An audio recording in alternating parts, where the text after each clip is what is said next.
Untuk memperlancar proses pendataan pada saat Pilpres dan Pileg 2019 nanti, KPU Denpasar bekerjasama dengan Disduk Capil Kota Denpasar lakukan perekaman iktp di Lapas Kerobokan.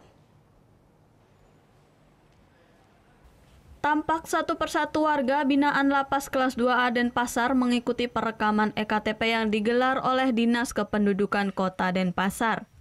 Mereka yang didata adalah warga binaan yang berdomisili di Kota Denpasar. Dari hasil verifikasi Dinas Kependudukan Kota Denpasar, tercatat 29 warga binaan yang belum melakukan perekaman ektp. Perekaman ektp ini bertujuan untuk memberikan hak pilih kepada warga binaan pada pemilu 2019. Untuk narapidana yang mungkin karena faktor usia ya, itu yang mungkin agak sedikit rempong, sedikit kita agak kesulitan karena mungkin diajak berkomunikasi dengan hal yang lain. Nah itu yang sementara waktu kita ada masalah di situ. Selain dari Kota Denpasar, perekaman juga dilakukan oleh Dinas Kependudukan Kabupaten Badung Kalapas Kelas 2A Denpasar.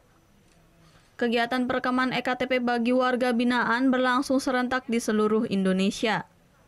Terkait jumlah warga binaan yang akan mengikuti pemungutan suara, pihaknya belum bisa memastikan karena jumlah warga binaan sifatnya fluktuatif. Ini dia terdaftar sebagai daftar pemilih di Lapas Kelas 2A Kerobokan dengan TPS nomor sekian, misalkan gitu.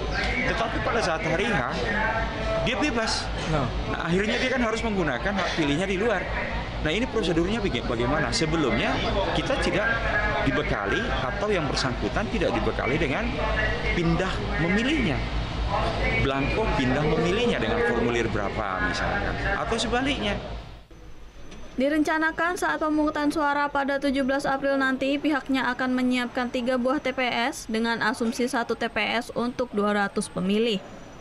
Saat ini tercatat sekitar 1.600 warga binaan yang menghuni Lapas Kelas 2A Kerobokan. Surya Sanjaya melaporkan untuk NET.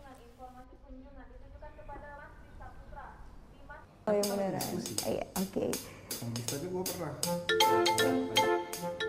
Nah, udah kan nonton beritanya? Jangan lupa di-subscribe, di-like, dan juga di-komen ya akun YouTube dari Net Bali. Terima kasih udah subscribe. Yang belum, jangan sampai lupa. Di sebelah sini nih. Subscribe.